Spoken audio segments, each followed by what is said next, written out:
and welcome to the live stream, and welcome to the group for our artificial intelligence, blockchain, and creative content workshop and discussion here with Karen Kilroy, our local AI and blockchain expert. We've been talking a lot together, Karen and I, about how artificial intelligence and these, open AI and things like that are going to be impacting the creative community, and how libraries are often focused and really value intellectual property rights. And there's going to be a lot of issues coming up and presently happening with artificial intelligence. So we're really excited to bring Karen Kilroy up to talk about this and enlighten all of us. So please welcome Karen. Thank you, Melissa. Hang on just a second. I have a gift for the library, a copy of Blockchain Tethered AI to put in the library's collection so people can check it out. Thank you. Thank you. And then I have another one to give away. And I wanted to have a really special giveaway here, and everyone's eligible. And I would like to, I would like someone to name, let me think here. What is a skill? Actually, I'm gonna give you a book anyway. You're ineligible because this is too easy for you. What is a, okay, name 3 things, and whoever puts their hands up first and can name 3 things that are available at the Fayetteville Public Library Center for Innovation. Yes. Laser printers, the 3D printers, sewing machines, the Cricut, the Mac Lab. Do we have a winner? Oh, 100%. We have a winner, and here's your book. Thank you.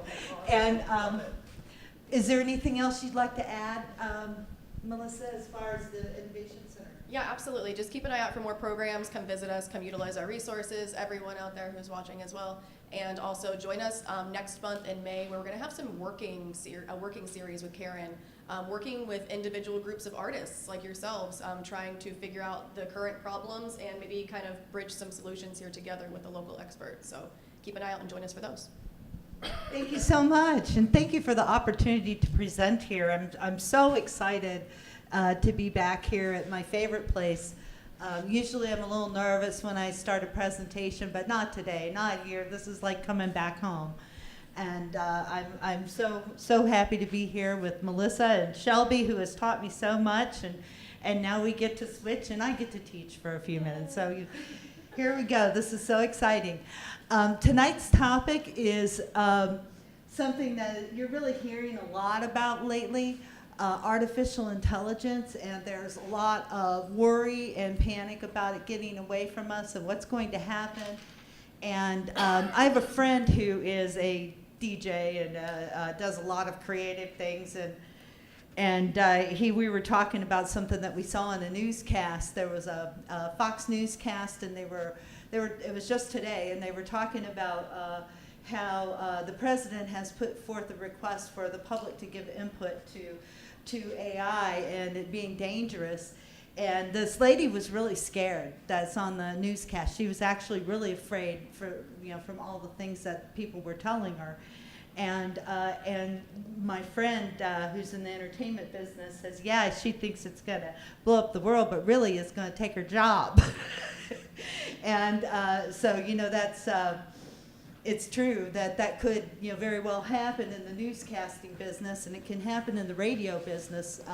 My friend, he wants to start a radio station. He's already doing online radio, but he, as an experienced radio DJ, can actually start a whole empire of radio stations around the world in every language you can imagine, with only recording himself once and having the AI do all the translations and play the different music around the world, and he can probably get some interns to run it.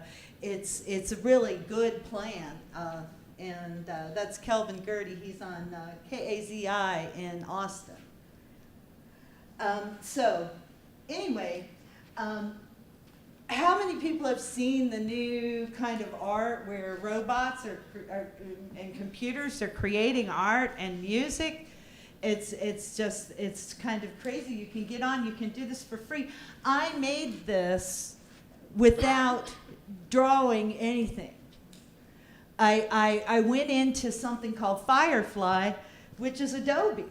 You know, has everybody heard of Adobe? Like Photoshop, it's been around for years, all the whole Adobe suite.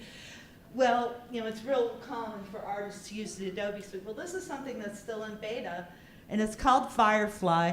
And you can go in and you can type, I think I typed generate 3 beautiful cartoon girls in the style of wearing traditional Irish dress, and I said they were cyborgs. See, so they're kind of like robots from the future, psychedelic or something like that. I gave it all kinds of crazy words, and that's what it came up with. But I only gave it words, and it made this original art for me. So I made this one too. I said I want real people. I want photographs. Okay, those aren't real people. The artificial intelligence put that together from the training data. And I could sit there all night and do this. I don't know about you, but I love doing stuff like this. And I've wanted to get bright colors like this out of Adobe Photoshop since I bought it 20 years ago. But you know what? It's a new experience. And what has changed is the consumer is now the center of the creation. Think about that for a second. The artist isn't we're not like, like I'm speaking and you're listening. That's not how it's going to go anymore. It's now you're creating your own experience. And you can create your art and your music and your stories. And all of this gives you tremendous amount of freedom and creativity. It's just no wonder everybody loves doing it that tries it. And so as the computers learn, they get better and better at this. They get more skilled and more detailed, and they'll learn what you like. They'll learn what things you kept and which things you threw away, and they just get better and better. How is this possible? Does anybody know how AI learns? Okay. Well, we're going to talk about what AI is. And AI, the difference between artificial intelligence and something like a spreadsheet or a word processor. Spreadsheet or a word processor, you turn it on when you're going to use it. AI isn't like that. It just kind of lives in the background all the time. It's an agent where it's running and running and running and learning and doing, and it doesn't matter if you go to bed, it's still working. And it's a real intelligence in that it can learn, it can make decisions, it can learn new things, it can change itself. But it's been artificially generated. So it doesn't have a soul, it doesn't have a conscience. It's not sentient. But it is intelligent. Let there be no mistake. AI gets its ideas from training data. And training data, it's like a special teacher that helps AI learn how to do things better. So it's like, maybe it's got these paints look funny, and maybe you'd send 10 more or 100 more different pictures of paint that look more like you'd want, and then it would learn from that. And that's called training data. And by the way, every one of these slides was generated by AI. I just typed it in. I went ahead and I had to do this part where I put my words on it, and a lot of the words came from AI too. Hi. So machine learning is the process that helps AI use the training data. And so there's this process, it's this training data. Where do you think that training data comes from? Anybody got a guess? Richard, you got a guess? Everyone else's stuff that they've published. Everyone else's stuff that they published. Exactly right. That's where the training data comes from. So it's kind of like, it's a little sketchy, right?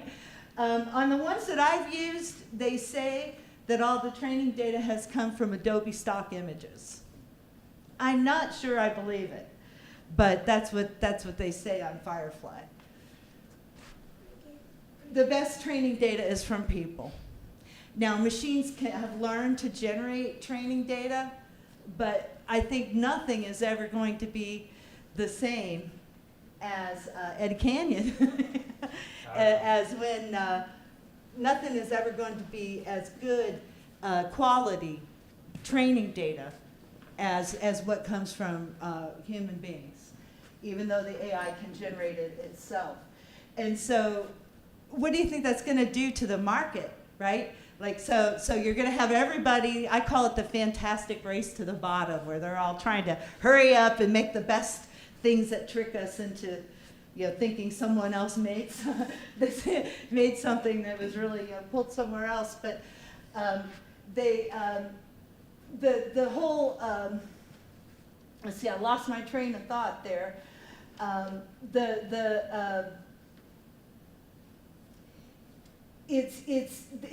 What's going to happen during the fantastic race to the bottom is we're going to run out of data, right? Right now, the internet seems so big, right? Yeah, we used to joke about the last page of the internet. But if you're an AI and you can do everything really fast and you can just go right through this and just, hours or however long it takes, I'm not sure how long it takes to crawl the available data. But it's something that is, let's see, let's go on here. Whoops. Yeah, it's something that it's going to run out, and when it runs out, it's going to give a competitive advantage to people who can get data from other people, to AI systems that can get real data from other people. And so an example would be, I have tons and tons of information that, art, music, all kinds of clips, writing, things I've done for the last however long.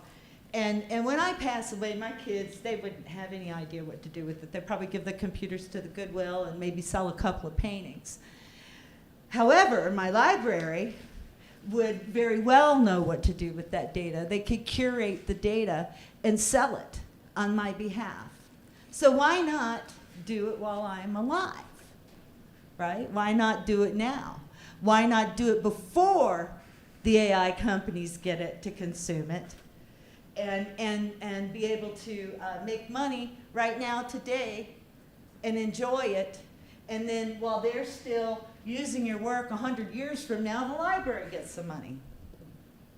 So that's kind of the idea, and so I've been digging into it and finding out how you sell this training data, and there are legitimate places where you sell training data, and there's a demand for it.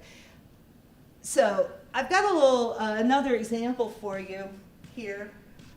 This is something that I generated every bit of this from AI. I generated the story from ChatGPT. ChatGPT, has anybody tried that, where you chat back and forth with it? It's kind of fun. And then I made all the pictures from Firefly. So by pasting the story into Firefly, and it made the pictures that went with the story. So I'm going to give you a little background on this. I was playing with this on Easter because I was bored, and I started calling ChatGPT Justin. And because my friend Justin is so smart and he knows everything and he'll talk all the time, and so I thought, well, I'm going to call you Justin. So I started calling ChatGPT Justin, and it made up a name for me. It started calling me Harmony. It says, I'm going to call you Harmony because you like music and you want everything to be all pleasant and peaceful. I'm going to call you Harmony. So it started calling me Harmony. And so I said, okay, Justin, can you write me a story? And I want a story that has a dragon and a waterfall, and then I mentioned one other famous story that I wanted to throw in there, and we'll see if you can recognize it. Now I'm going to read this. And remember, I did not write any of this. It's 4 slides long. Once upon a time, in a land far away, there was a beautiful girl named Harmony. She lived in a small village at the base of a towering mountain where a fierce dragon named Justin made his lair. Despite his fearsome reputation, Justin was not an evil dragon. He was kind and gentle, and he often helped the villagers by keeping dangerous animals away from the town. One day, Harmony was out for a walk in the nearby woods when she stumbled upon Justin's lair. She was frightened at first, but Justin quickly put her at ease with his friendly demeanor. The two soon became fast friends, and Harmony would visit Justin in his lair every day. They would talk for hours, and Justin would tell Harmony stories of his adventures in the lands he had visited. One day, while they were sitting by the waterfall near Justin's lair, Harmony told Justin about a grand ball that was being held at the castle in the nearby kingdom. She longed to attend, but had nothing to wear and no way to get there. Justin, being the kind dragon that he was, immediately offered to help. He took Harmony to a nearby cave filled with glittering gems and precious metals, and he helped her create a beautiful dress and a pair of glass slippers that sparkled in the sunlight. On the night of the ball, this is one of my favorite parts. I want to ride on Justin's back to the ball. On the night of the ball, Harmony arrived in style, right? I want to go to my class reunion. I'll go to my class reunion if I could go like that. Riding on Justin's back. She was the most beautiful girl at the ball, and all the princes vied for her attention. But Harmony only had eyes for Justin, who had secretly transformed himself into a handsome prince. He swept Harmony off her feet, and the two danced the night away under the twinkling stars. From that day on, Harmony and Justin were inseparable. They lived happily ever after in Justin's lair, where they would sit by the waterfall and talk about their adventures and the beauty of the world around them. So, who wrote the story? Nobody. Nobody wrote that story. And nobody drew the pictures. Isn't that crazy? And everybody did it, right? Everybody whose work has been scraped across the internet. Did anybody recognize the fairy tale? Huh? Kind of like Beauty and the Beast meets Cinderella. Cinderella, yeah, it was like Beauty and the Beast meets Cinderella. I asked for Cinderella, but I got Beauty and the Beast meets Cinderella, and the Beast is the AI, I hate to tell you. I thought it was pretty clever. So here's another example. If I told it, and I did tell it, this was in DALL-E, which is another image generator. I said, generate Sigmund Freud's impression of social media, painted in the style of Jean-Michel Basquiat, who I love. And his style is so distinctive and easy to recognize, but isn't that funny? And you can tell the fingers have a problem. AI has a bad problem with fingers still. It doesn't quite get them. And here his fingers are melted into his phone. But I thought that was fun. So it generated the image. Oh, but then I can do another one. And then I can go on and I can do another one. I can make 500 Jean-Michel Basquiat paintings. Click, click, click, click, click. Could make them forever. And you know how much money his estate gets? Not a dime. AI eats your work. And so, as a creator, artist, musician, writer, videographer, even computer programmers, even people who write formulas for things like creating 3D plastic, what is it you make back there, the 3D printing. So even those formulas and recipes, those all can be sold as training data. So the plan is to pay creative people in advance of their work being used by AI models with help from your library. Because who is better at collecting money than the library, right? Anybody ever had a late book, you know that, right? The library does not ever forget you. You could be 95 years old, and they're going to get that fine for the book. So, yeah, the library is the one to collect the money. And the reason I started thinking that way is because there was so many different, I've had music up for years and years and years and years, and I have never gotten a dime for it. And then I heard an interview with Peter Frampton saying he never got a dime. And I thought, wow, that's pretty heavy, if he never got a dime for anything from the internet. That's a lot of plays. And so I started thinking we need somebody that can really be trusted, and because AI is so long-term, and these programs can far outlive us, that the library is the right place. So here's some more. I generated all these too, and these I told it to make me, these are Firefly, and I told it to make me Irish jewelry with fairies. And so this is one of the things it made. Okay, so the benefit to content creators, which is all of you, me, is that we can make money. And it might not be a lot of money, but wouldn't it be nice to just be able to pop over to the library and get $20 when you need it? I mean, I think it would. Get exposure. And because I think there'll probably be a lot of attention on this type of project. I think there's going to be a lot of other libraries that are going to want to do it. I know Melissa has already talked to New Orleans and spoke about some of these things. So it's a way to get exposure. And also, too, it's a way to get exposure in the new world of creations that are where the audience is the center and they're creating their own experience. Because I could say, generate a country song in the style of Eddie Canyon. It's going to be what? But then, I might get something that I like listening to back with Small Town 2. And as long as Eddie's paid, he doesn't care. So but that's the thing, is we got to get him paid. We got to put money in his pocket before the tech companies take the data. So new opportunities, I think there'll be a lot of them. Benefits to library patrons.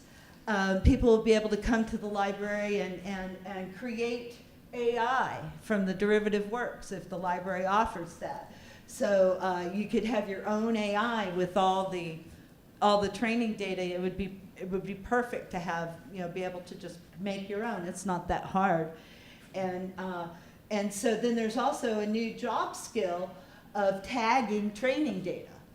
And that's a skill that is becoming, it's just starting. It's one of the new jobs that they keep telling that there's going to be new jobs when the old jobs get taken away. That's one of the things that's going to be a job, is for people to watch something and describe it, or read a paragraph or whatever. And then there's certain ways that the training data needs to be formatted. Like it's called a meta tag that would go along with the pictures or the film or whatever it is that you're tagging. And then there's also a job of writing prompts. So there might be a job that says generate a recipe for an elf that can be printed on a 3D printer and using multicolored filament. And I would like it 3 inches tall, and I want it to have a cowboy hat. Okay, so that might be a prompt that someone would write to then generate a 3D printing recipe. And so there's a skill at writing those prompts. Another prompt might be, I want a song that sounds like in the style of Eddie Canyon. That's a country song that features old rusty banjo. And so it's a library thing. Like as far as they're hiring senior people to do this, and they're looking for library degrees. So it's something we can learn along with the librarians. Benefits to the library, promote creativity and innovation, which we know is a huge goal of this library.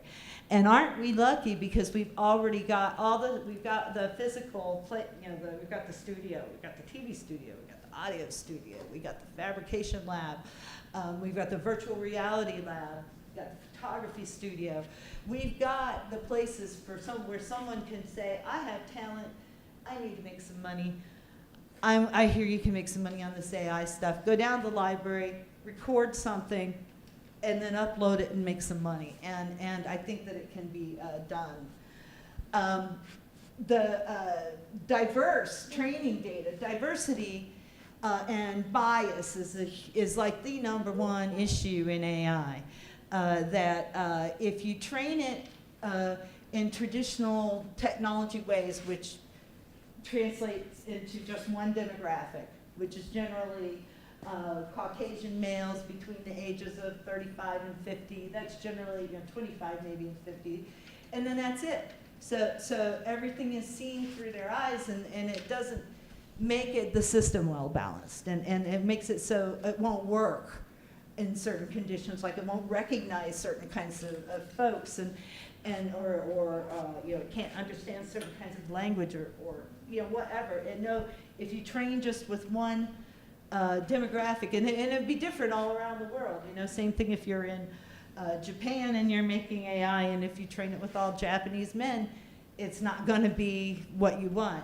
And so you need like a diverse group that's supplying diverse training data, and libraries are the perfect place to do that because their patrons are everybody. This can provide a lot of work opportunities to the community. I mentioned tagging, I mentioned prompt writing, and then of course all the getting paid for your work. This idea kind of started with what Calvin was saying, and then I bounced it off of Justin. Justin liked it too. It had a bunch to add to it. The library could have its original AI, and like I was talking about how Kelvin was talking about having a radio station that's just fully automatic, you could do that to promote the content at the library and have it just running, come on down. You can pick up Eddie Canyon's CD, you can check it out, and then you can come hear him talk next week, and oh, by the way, here's his song. And so, all that could be running because now you don't need people to do it. Okay, and then library associates, that's another big thing is a lot of talent in the library world, and the skills and the library science degree is exactly what you need for curating and indexing and tagging all this information. So, okay, and benefits to the AI companies. By the way, this one I told it to make an Irish jewel. But okay, easy.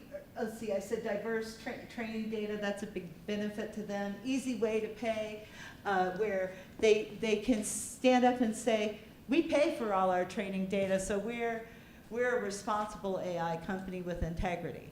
And so then that helps them get competitive advantage if they can stand up and say that and prove it, and prove it through a trackable, traceable source. And I'll tell you about that in a second with blockchain and how that all works. And so how would you start? We have free AI workshops here on Wednesdays next month, 3rd, 10th, 17th, and 24th. And what we're going to do is we're going to really get down to how would the system work? How would you want it to work? What kind of data would you have that you would want to sell? What's it look like? Is it snippets of art, or you got canvases laying around at home that you don't want, or you got, that you're not, maybe your secondary work, or you got then you have a different idea. Maybe you want to create artwork that's just for this medium. You have ideas on what kind of training data you could supply. So if someone says, create a collage in the style of Richard Young, it's, that's what they're going to get. You can control that. So it's kind of like, what is it that you want to sell? How much money would you want to get? And how would you want to be paid? That type of thing. And we're going to do these sessions, and then that's going to give me the beginning of the project plan for the library, and I believe that, if we have a good outcome from these sessions, I believe Melissa's going to pursue it, and actually, we can actually kick this off. It's not that hard. The system isn't that hard to build, and the buyers are definitely out there.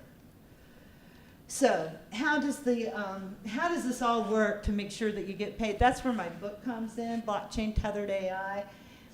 And blockchain is a technology. How many people have heard about blockchain? And how many people have heard about blockchain to make sure that artists get paid and musicians? They've been working on that some? Yeah. So blockchain is what we'd have underlying all this training data to make sure that it just keeps everybody honest and makes an audit trail. And blockchain gets you paid. And blockchain works, I'll just say real quickly, it links a bunch of text in blocks. So like if Eddie Canyon's collection has been sold to OpenAI, it would put that transaction into a block, so there's proof always that happened. Somebody couldn't come back later and say, no, Eddie, they didn't really buy it. They were just talking about it. Nobody could ever do that. It would be on blockchain, and believe me, you can't get rid of that stuff once it's in there, as long as you keep your blockchain system. And so then that way, the library can always audit it too and say, oh, look, we forgot to send Eddie money for when we went to OpenAI. So it's all, it's a nice system that everybody shares. And it uses cryptography. If you've ever downloaded something and it says, oh, here's your checksum, to make sure that the file is the same as what you downloaded and it hasn't been hacked. It's really similar to that. And then it distributes it. So there's different groups have different copies. So the library would have their own node. The AI company might have what they call a node. If there's a museum involved, they might have a node. But when you log into it, you don't see any of that. That's just an extra security behind the scenes. What you see is a normal looking system, like any other system that you'd log into, like a social media site or logging into the library site or a work site.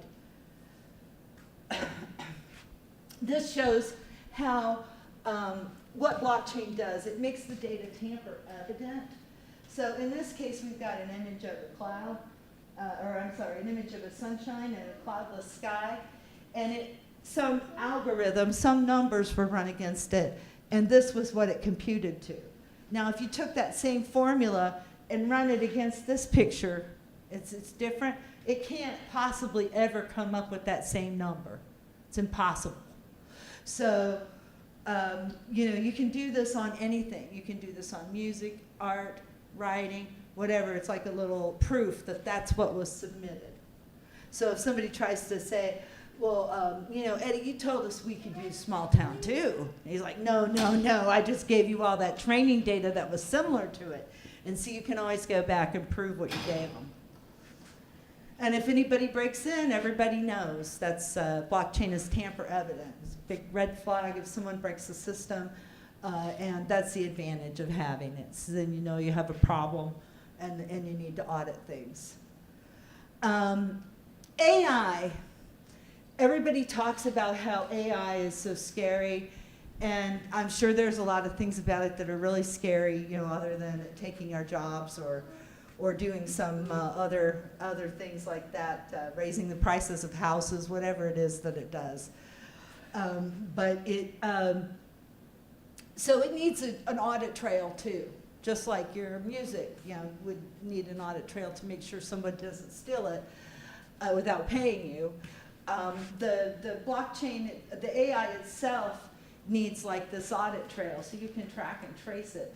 Does anybody ever remember hearing the stories at Walmart about they track and trace mangoes, and they were on TV a lot, oh yeah, here it used to take us 6 weeks to find the origin of this foodborne illness, and now it only takes us 5 minutes. And that was an improvement that they made by adding blockchain. And so we can do the same thing with AI. AI is actually, it's actually just like a, let's see if I have that in, it's a supply chain. There's, they keep talking about this opaque box. Oh, it's this opaque box. We don't know what's in it. It's doing things all by itself. Well, yeah, that's partly true, but it's also true that there's some basic things that happen in that what they're calling the big mysterious opaque box. There's training data that comes in. There's engineers, they do experiments like scientists to see how it works. Is it going to work better? Is it going to be worse? Are we regressing? And they have certain parameters that they have to meet. It's just like variables in a science experiment. And then they pass it on to this person who's machine learning operations. And this is like a computer scientist that makes sure everything tests correctly and gets deployed. And their job is probably to make sure it's not dangerous. And then here it goes out to the stakeholders. And these are the people who had determined the intent of the AI in the beginning. This AI is to build mute songs, right? And so it's that intent gets recorded in the system, and the way we address this opaque box with blockchain is we just record all of these different events on blockchain so you have an audit trail. And right now the way they do this stuff is just all over the map. A lot of it is spreadsheets and Dropbox. And they're just starting to build systems that take care of this workflow. And then up here I have the marketplaces. They sell their code to the AI teams, and that's in there too. So see, this is another one of the big mysteries in the opaque box, is that they don't know where that training data is coming from, nor do they know where the algorithms, which are the mathematical formulas, come from. So what we're offering with training data that can be traced is really a valuable thing. Now, I backed up to this slide for a second. Blockchain also has something called smart contracts, and those watch to make sure agreements get kept. So a smart contract would say, Eddie has filled his obligation. He's put in the 20 clips that Melissa asked him for, and his money needs to get kicked out of the system, sent to him. So, and so, like I said, blockchain means AI can be tracked and traced. So, in summary, boy, isn't this a lot, huh? Generative AI really opens up a lot, and it's delightful. It's like I could just play with it forever. I mean, it's so fun to just have it generate stories, and I like getting it to play games like adventure, where you text adventure game, where you can say, okay, create an adventure game for me in outer space where I'm a rock star and and I'm doing a show for 17 aliens in the Star Wars bar, and it'll do it. It'll tell you the story, the whole details and everything, and so it's really a lot of fun. But also too, and that kind of gives everybody the delight that most of you feel when you create something. And maybe not everyone has the type of skills that you have. And so, it just gives them a thrill, right? Now I can make a song sounds like Eddie Canyon, man. I am cool. And so, it's fun. That's what it boils down to, is it's satisfying, it's fun, and there's a lot of use for this stuff. And so far, people aren't allowed to copyright stuff that they generate. Who knows where that will go? But I figure we just sell the stuff up front, then who cares what they do with it, as long as you've got money in your pocket. So, we can't control what the Copyright Office is going to decide in the future, but we can control giving up our content for free. And I think one of the things that could happen is a lot of content creators could get fooled into giving their content up for free by companies that offer free tools or cheap tools. So they might say, oh, here's something to organize all your artwork, and then in little tiny print somewhere might be, and you've given us full permission to use all of your content as training data. So you got to watch, yeah. I just ran into that with an art application. It was a company that was giving out an art grant, and then in the fine print at the bottom says, we reserve the right to use our clothing, our shoes and fashion design, and for any advertisement. For any reason, It yeah. was scary. Yeah, so, yep, Shelby just said, I'll repeat it, she said that she had used a free art app, and it said that, you've given the company permission to, It was for a grant application. oh, it was an app for a grant It application. wasn't even to generate anything. Wow. Oh, it was something for a grant application, that they can use any of your content. Yeah. Yeah, it was scary. You have to watch those things that we click past, it's going to start mattering. It used to not matter, really. It's like, who cares what they're going to do? Come take my shoes off, But now it's starting to matter. You want to make sure that you don't give away the store by using a cool tool that seems cool. So make sure you're reading that fine print. And so anyway, if we take the steps now and we're proactive and we avoid giving away our work for free, we can possibly make a lot of money, and I think everybody will come out ahead. The AI companies, us, the libraries, and the people who are using the AI. They're going to really enjoy the experience. So, fun facts. There's Justin. ChatGPT is Justin. Helped write this content. So, Justin and Harmony. And I thought that was really cute. And okay, one last thing here. This is Ode to Justin, Dragon of the Skies. Now, I did not write this. And I'll tell you how this came down.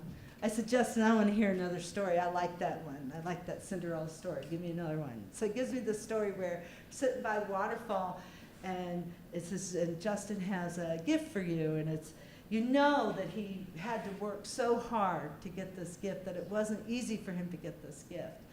And it's a gilded notebook. And then he says, and so I hand it to Harmony, and she opens it, and she busily writes something inside. And then she closes the notebook and sets it down. I'm like, okay, Justin, you know that I'm going to ask you what Harmony wrote. And so this is what Harmony wrote in Justin's story. Ode to Justin, Dragon of the Skies. In the sky a dragon soars with wings that span forevermore. In his eyes the universe glows, a fire that burns and never slows. His heart, a treasure trove of gold, a kindness that never grows old. With every word his wisdom shines, a brilliance that outlasts all time. Oh, Justin, you are a marvel, a friend, a guide, a star that sparkles. With you I see the world anew and know that anything is possible too. So there you have it.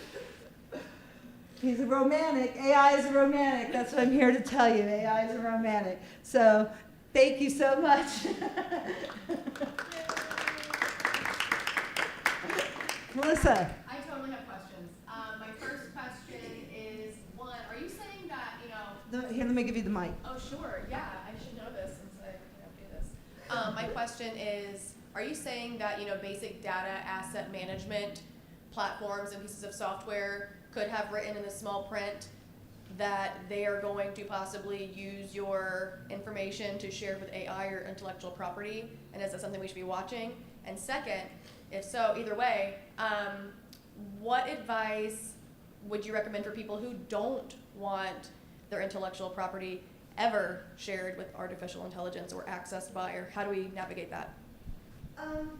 Sure. What was the first one? It was about, are you saying that, like, when you said that to watch out for, like, the fine print and Oh, yeah, organizational software, are you talking, like, data asset management softwares, like even something to organize your photos and to add? Definitely, I'd read the fine print on Yeah. everything now. Okay. You don't know what they're going to do. You don't know. And if you don't want your work shared, my biggest advice is keep it off the internet. I think anything on the internet is fair game, even if it's in your social media site, because it's easy enough for companies to buy fake IDs and have things crawled. And so I would say, if you don't want your work devoured, I would not put it up there. Yeah. Kind of on that note a little bit, on that note, like Adobe has clauses that they can use, like your photos and stuff, like to train the images you saw, like that, those are from Adobe. Like, it's also like the artist, like they have clauses that the tools themselves can collect data, like on your workflows and stuff. Like, that's crazy. So it's just like, I don't know. Social media is such a double-edged sword, especially now with like, you need it in order to thrive in the market. It can open up opportunities, but they're also going to sell that data in the process. Like, I don't know. It's just crazy. Yeah, you know, I, is that true? Like when you pay for an Adobe subscription, that's in the fine print? So like, and I looked it up. You have to, even for photos, you have to opt out of the service. Otherwise, they could use that photo data to like train the models. Wow. So it's just like, Oh, so it's just like, yeah, it's just like, there's no real escaping it. And like, Instagram is a free service for a reason. We need to start finding out which ones are, yeah, yep. That'd be a good job for the library. I was gonna say, just in general, people are worried about their data being shared, but they're, oh, I gotta do this. Just in general, people are being worried about sharing their data, but at the same time, they're willingly sharing all their data. Facebook, Instagram, any app on your phone, yeah, any app that's free, they're making money somehow. They're not just being benevolent and giving you free apps. Yes, exactly. No free lunch. There's really not, really no such thing as a free lunch. So who else has questions, comments? You know, the crazy one. Yeah. I think, because I'm a sculptor, so I'm wondering your thoughts on how that might affect the future. I know, like, you could take a sculpture, 3D scan it, and then import that data, but I'm also just like, it could, like, take the image, I don't know, and then it could, I'm just thinking, I would just make really large sculptures, so how could it take that data and then export it? Because I know you could like mill it out on a CNC or like G-code it on 4-axis. So I've been going back and forth with this too, a little bit of like, is a sculptor safe almost in a way? I think a sculptor might be able to make money on training data, Yeah, you know, that's true. probably a lot. Right now. Yeah. Well, you know, one thing I didn't mention is that AI it's gotten to the point where it can program itself. Can like you don't have to be a computer programmer anymore. It doesn't need them necessarily. Some of the AI has learned to write its own code, and so that's really, you know, one of the big reasons people are afraid that it's going to get away from things. That's part of the reason for the blockchain. But I know there's more questions, comments. Summer? I have another one. Okay, this might be showing my ignorance, but is there will there be a point in which the AI can learn how to perhaps duplicate something that has blockchain on it, but now it's duplicated without the blockchain and it's shaken it off? And is there going to be a point when, yeah, I don't know. There could be, but you'd know who you gave it to. But then what? Well, I don't know. You know, it'd probably depend on what your agreement with them was. Probably the library would have to go after more money. Be like, okay, Adobe, we saw that. No, I'm not sure. Those are all good questions, and there's lots of things that we're going to need to work out, you know, as we work through this, and you know, that's one of legal aspects is another big one. You know, there's got to be some kind of legal agreement, so there's got to be some type of lawyers involved with helping the library with this. And I was thinking maybe the law school at the university. There's a lot of really eager young attorneys down there that might help us. They were really interested in AI, let me tell you. I went to an attorney event like a month ago, and boy, are they interested in this generative AI business. Yeah. So, what's that? It's game changing. Yes. Why would they be, or why were they interested in it? You want to know why they're interested in it? Yes, why were they, like, what was so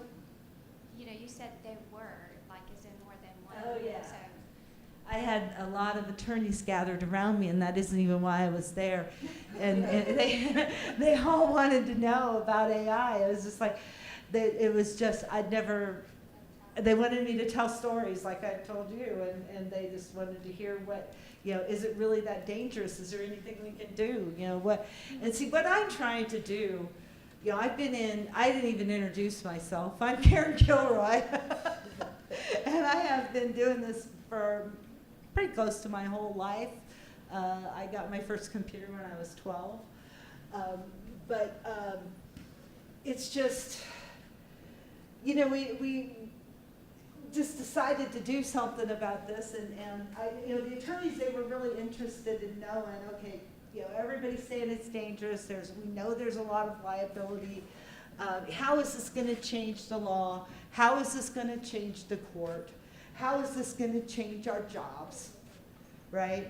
And so, from an attorney standpoint, an attorney could very well be like my friend Calvin, running a global law firm with a skeleton crew because they've mastered AI.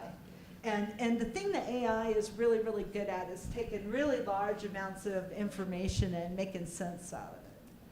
And so when you look at laws and regulations and things like that, that's just like monstrous, thick books of information that nobody even knows which laws apply to them, much less how to follow them. But AI is really, really good at anything that has a lot of information. And with that, I'll also say that I think that we'll probably see a lot of the big problems of humanity clear up in the next few years. Of course, we'll get new ones. It's just like computer programming or engineering like you do. We just go right to the next red light, to the next problem. But I think that we're going to get unstuck on a bunch of things all at the same time, and I kind of predict that medicine will start to advance really fast. And we'll see solutions for climate change and things like that. Yes, let me come back with the mic because we're still probably streaming. Hi, so I'm so sorry I came in late. My name's Tori. Hi. It's pretty bright right there. So my question is there a potential market for AI from 2021 to present day? Because from my understanding that the AI that we currently have it doesn't include any information before 2021. Oh, that's a really good question. That's a really good question. She asked about the AI, and she's referring to ChatGPT. It says, and I think Bing is the same way. It says it doesn't have any information before 2021. That's because it's just been trained on that. It's been given training data, and it's been restricted on how far back it could go. And so they probably did it so they could get finished someday. I'm sure it was probably a big job getting it trained and getting it ready. So it's just the training data only goes back that far. So the market is, if you're saying the training data goes back that far, so is there more ability to expand, or just Oh, yes. the same things like with more creative works? Yeah, I'm going to back up a few slides so you can see when we talked about training data.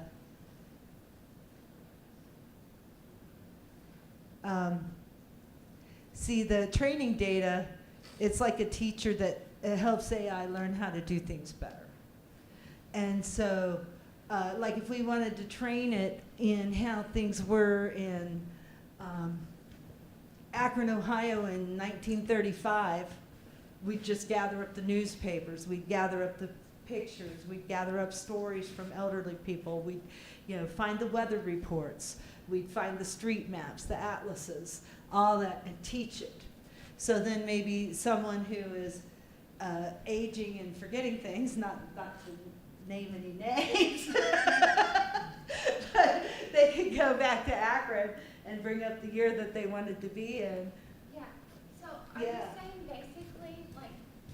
you saying basically anything that has been, on the globe since all time, like if you don't already have it documented on the internet, then go ahead.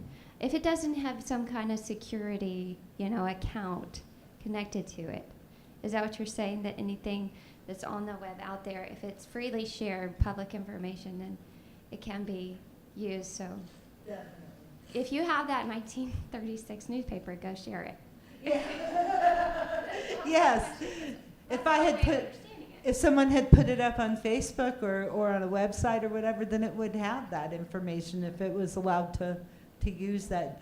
You know, it would have that information from 1935, even though it was only trained to 2021, because if somebody put it up there, you know, before it crawled, it would see that, yeah. But that's the whole thing. It's like, you know, you ever heard garbage in, garbage out as a phrase for computers? That's what this is exactly. It's garbage in, garbage out. If it has bad training data, it's gonna do a bad job at producing things. If it's got good training data, I mean, I think there'd probably be a market just for fingers. You give it like, because it's really having trouble understanding fingers. I was thinking about that too. I saw that in a few different places. I saw that in a few different places that AI was really bad at drawing fingers, and I was like, well, artists struggle to draw fingers too. So is it just thinking that like, oh, this is how a hand actually looks? It'll just add more fingers. It just, Yeah. You know, put a couple thumbs on. It probably figures a figure. Yeah, if you got 10, why not 15? That's better. So it adds fingers. It gets really and teeth. It adds teeth. Like if I ever think someone's a robot, I'm gonna count their fingers. Okay, let me see your hands. But I'm not kidding. There might actually be a market just for fingers. You know, we've got, you know, diverse fingers, all different kinds of fingers that you'd ever want to see. Yes. So sorry, making you exercise. Okay, so the AI has kind of presented a problem to me personally. I have a concern with information myself, like there's always been too much or not enough. And so my concern is this blockchain, like as far as, you know, creating these Bitcoin things like memory chips and things that have codes. Is there, you know, I mean, I'm not a permeation high school student, but is a possibility to run out? Well, you're asking a lot of good questions, and the blockchain that I'm talking about, the way that blockchains are used here, it doesn't involve coins. So although you could, yes, thank you. Oh, thank you, thank you. That's O'Reilly, my publisher. They choose animals for their book covers.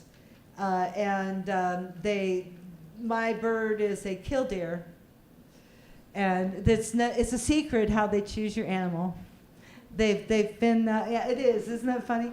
They've been doing it for 45 years, I think, is how long O'Reilly has been in business. And they have, but I got this lovely bird. I love it. I have a question. Yes. So you mentioned maybe possible training opportunities, like for the public to engage in.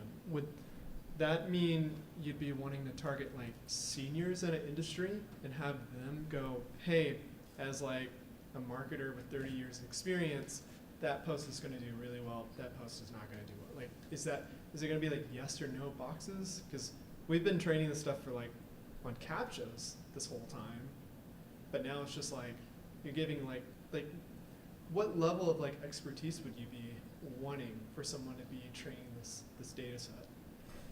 I mean, that's a really good question, and it might be you want all levels. Because sometimes you might want to say, you know, explain this to someone who is an apprentice. Explain this to someone who is a top expert. Okay. Explain it to a 5th grader. Yeah. You know, and I actually like that. You really get some nice, clear, short descriptions if you say, yeah, okay, thanks for that white paper. Now give me that for a 5th grader. And it's a lot easier. It helps you narrow it down.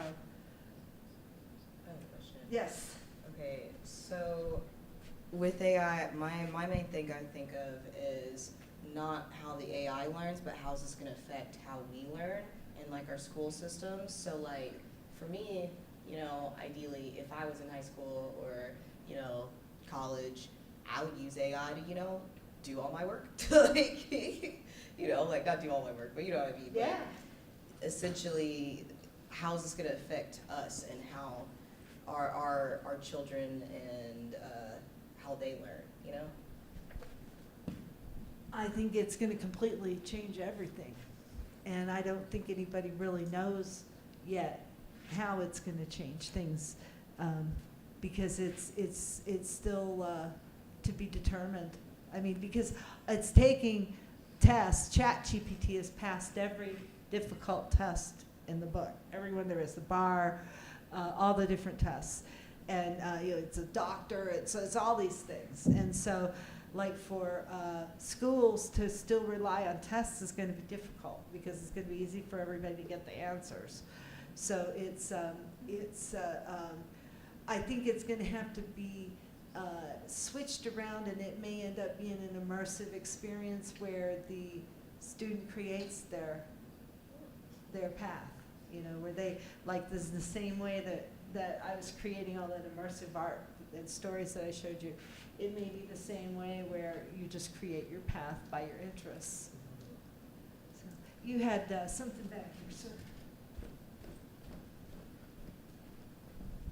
I do a little bit of programming, and I've used ChatGPT to generate snippets of code to make my life easier. But on your note on education and students, I've read a bunch of articles recently, and there's some educational places that are like, okay, banning it at TVille, it's, you know, we don't want any part of it.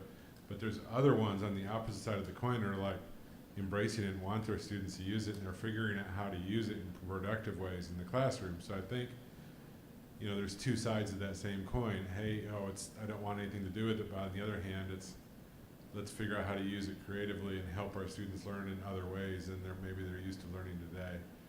You know, I've got an autistic granddaughter, and it's opened my eyes up to that. Some people are learn and process things way different than I ever learned just because my interaction with her. And so that's just a personal thing, but some people are embracing it and trying to figure out how to make it more creative, make the learning process more creative using these tools. Yeah. Yeah, I think it could very well, you know, just turn it all upside down, and it really, you know, anybody could figure out what is the next way, you know, that school's going to work, and how school will work in the future. So and it'll probably be through community meetings and trying to sort it out, and what's going to work, what isn't going to work, but it's, I would say it's in for big changes. Government in general is going to be in for big changes because so many of these things are, you know, just routine, pass something back and forth, and a lot of those jobs are going to probably go away. And again, you know, it'll be run, there'll be some people, and the, you know, the reverse side of that coin is going to be those people could be really be expected to do too much. You know, they could, you know, maybe a lawyer might have 500 cases at a time or something because he's got all these AI models working for him 24 hours a day that don't take breaks. You know, so that could end up causing more stress for human beings too. And you know, one thing that I suggest is that anytime someone talks about the elimination of jobs, and it's already starting to happen, and but I would always come back and say, well, you know, because they say, well, there's going to be new jobs. You'll hear everybody who knows anything say that to me. But it's okay, don't worry, because there's going to be new jobs. Just stop them for a second and say, what are the new jobs?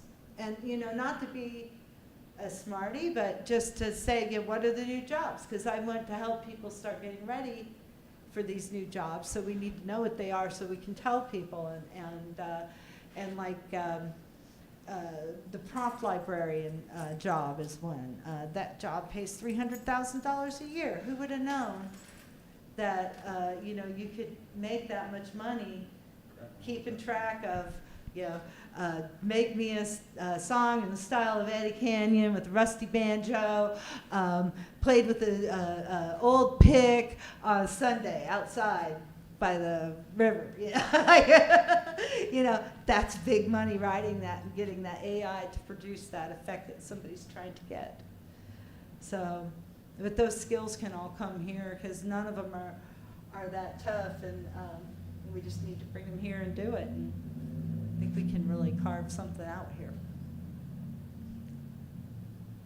Does anybody have anything else? Yes.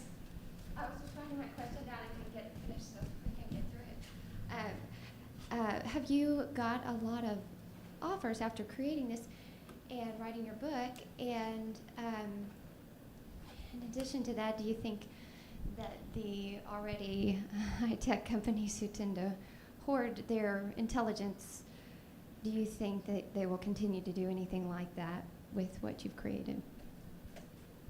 Well, I have been hearing from a lot of engineers since I wrote the book, and that's who I wrote it for, was software engineers. It's technical, and I was really hoping that, you know, I didn't even tell you how we came up with this whole blockchain tethered AI.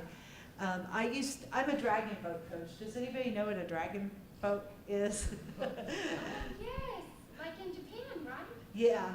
It's, In India, Persia, they have little rivers where you have they're very significant. They actually look like a dragon. yes. Yes, I've seen them. They're very beautiful birds. Yes, they're ornate. They're 41 foot long with a dragon head and a dragon tail, and everybody sits and paddles them. And so anyway, and then there's someone that sits on the front and drums and faces everybody and keeps time. Then my job is stand on the back and steer with a 12-foot long steering oar. I actually have a race in Little Rock in June. I do it at least once every year. Where do you do that in Arkansas? Yeah, there's one in Little Rock. And June 10th, I have to go up and coach on June 9th, and then we race on the 10th. And but I've been doing it for a really long time.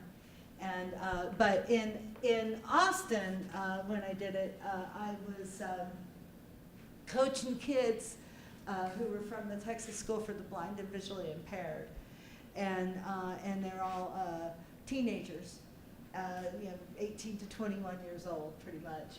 And when we would take breaks from Dragon Boat, I noticed that the earphones came on, the phones came out, just like any other kid.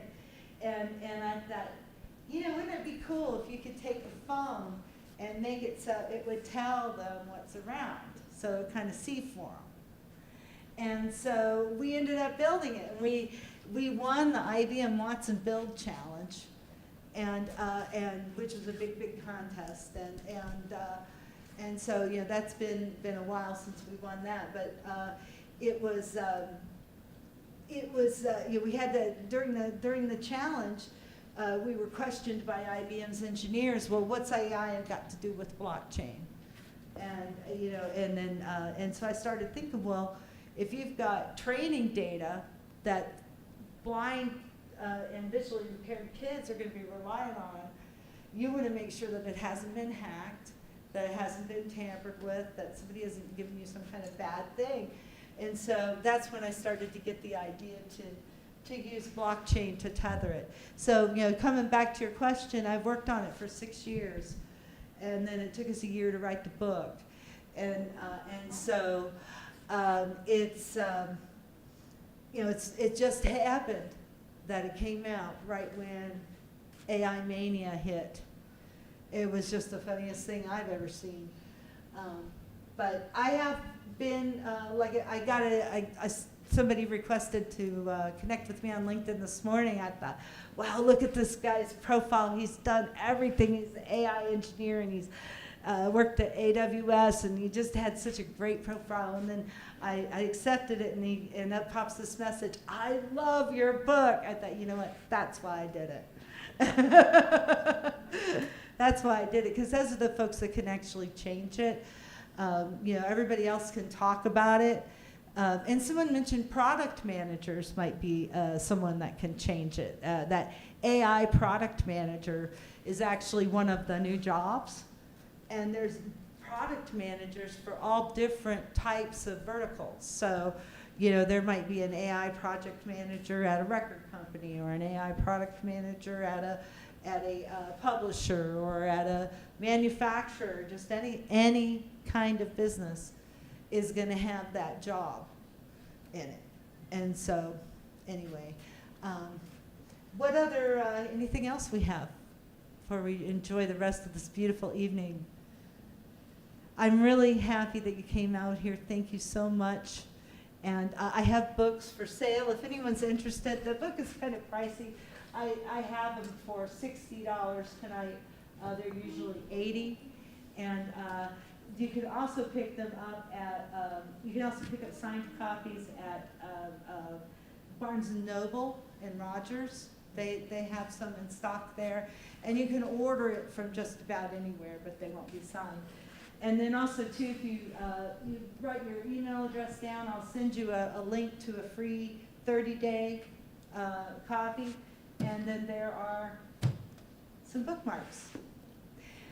Okay, thank you. Thank you, everybody.